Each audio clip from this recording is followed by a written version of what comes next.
step 5, closing. Just a recap of what we've covered so far. Step 1 is connecting and asking the right questions. Step 2, inviting people to take a look. Step 3, presenting using a tool. And step 4, booking the discovery call and doing that either as a 3-week call if you're brand new, or individually if you are a little bit more equipped and comfortable. And step 5 is going to be closing. And when you go to those text a few templates, and when you go into the discovery call templates for the health discovery or the financial discovery, the close is going to be built into that template, and all you have to do is follow that template.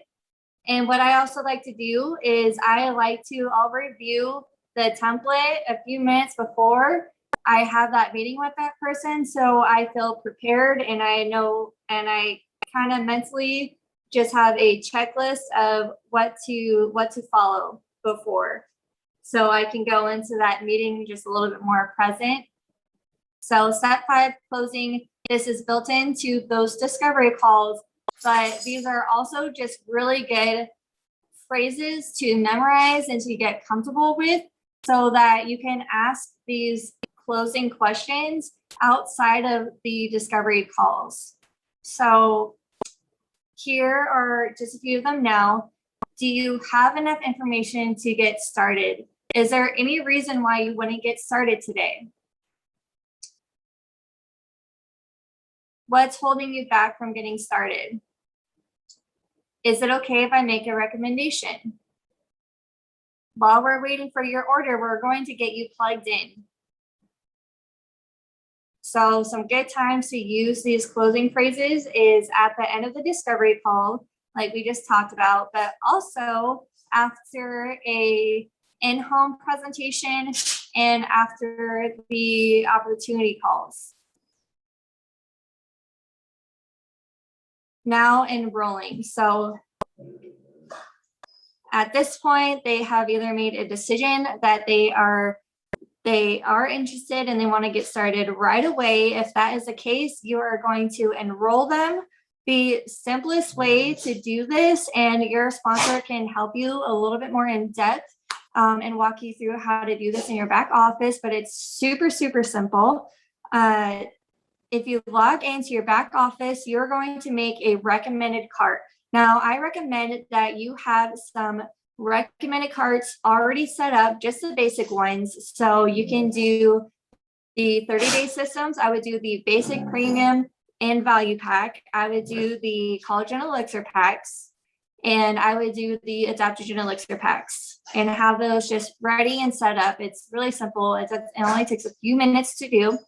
And then you are going to send them a link using the IsoLife app. So that is going to be the simplest way. And what you're also doing is you're showing that person that they can do this. You want them to say, hey, I can do this too. Sending them a link is so easy. It's just like you would for Amazon. So when you send someone a link, what they're subconsciously saying to themselves is, I can do that. That's all you're doing is sending a link. So you're going to, again, make that recommended cart in your back office, and then you are going to send them a link with your IsoLife app. And when you open up that app, you are going to click on the little person icon on the bottom right-hand corner. You're going to click Share Isogenics, and then you're going to click on the recommended cart that you want to send that person. And you are going to set their lifestyle reward state to 29 days. If you're helping someone on your team launch their business and they're not quite comfortable with this enrolling step yet, then you are going to, you can use your IsoLife app and send the link yourself and change the enrolling sponsor and the placement sponsor to the person who you want to get the credit for. So if they're getting their products paid for, or if they're very new in the business, then you can do that step. And then you're going to set the lifestyle reward state in there to 29 days. And then after that, you're going to proceed to getting someone started right. And that's going to be step 7.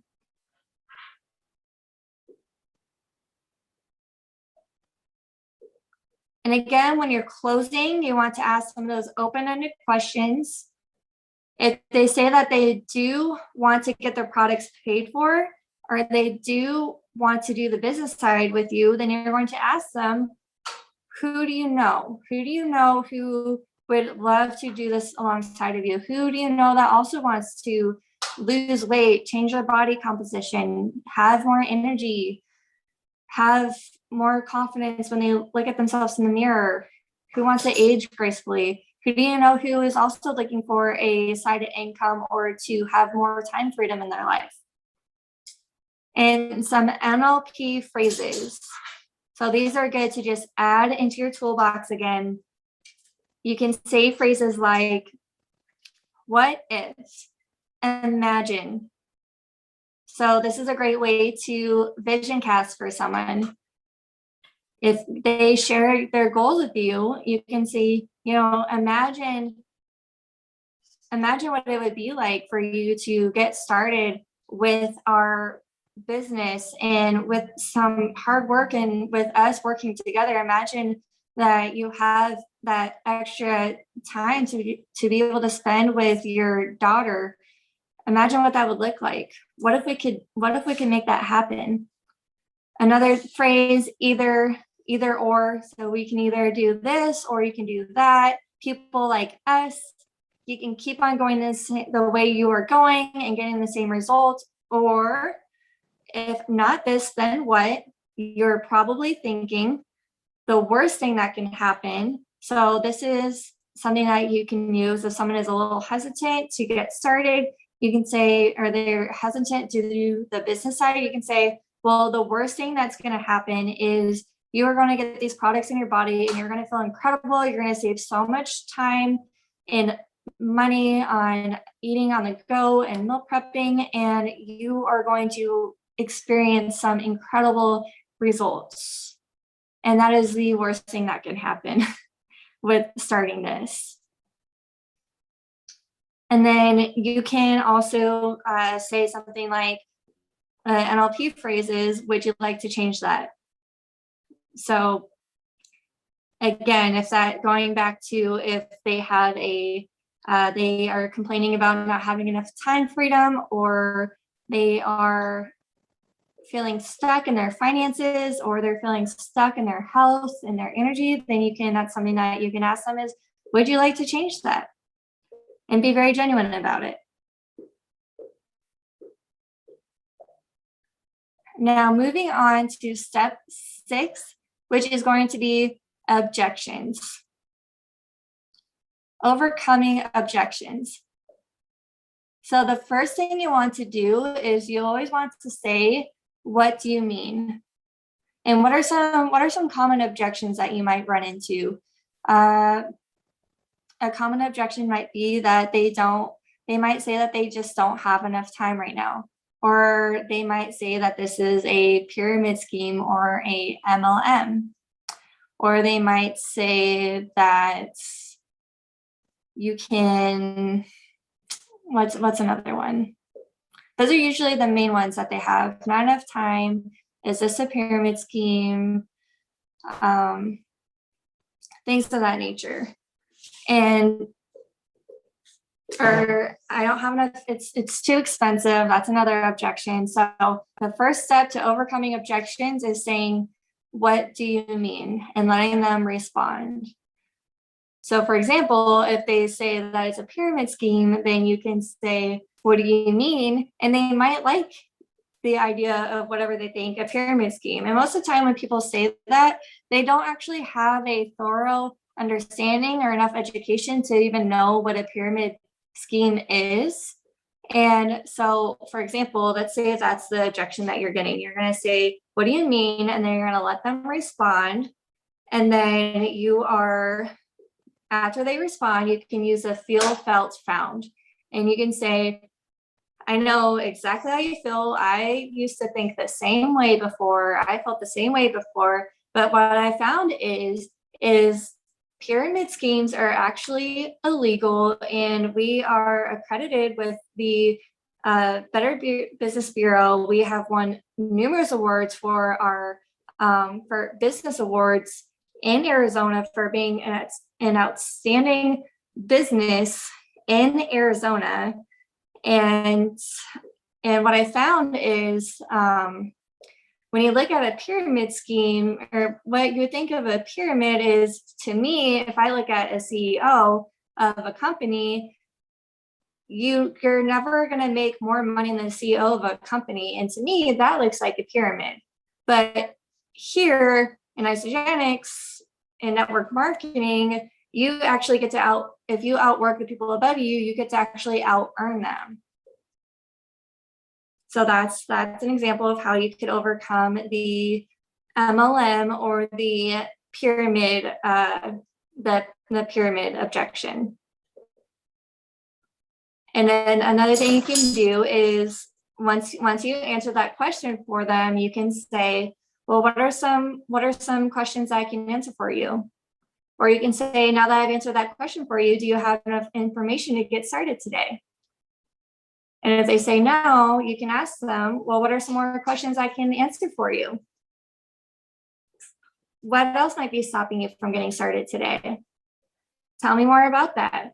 And something that I love to always include when I'm talking to people is I always tell them that this is a 30-day trial. And I always remind them that they can get their money back.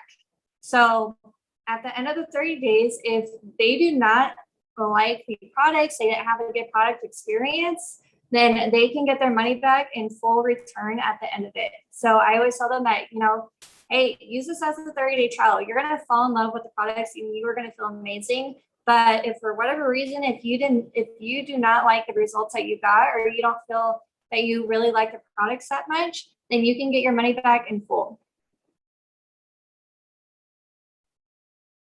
And then after you cover those objections, you're going back to the closing phrases. Do you have enough information to get started? Are there any more questions I can answer for you?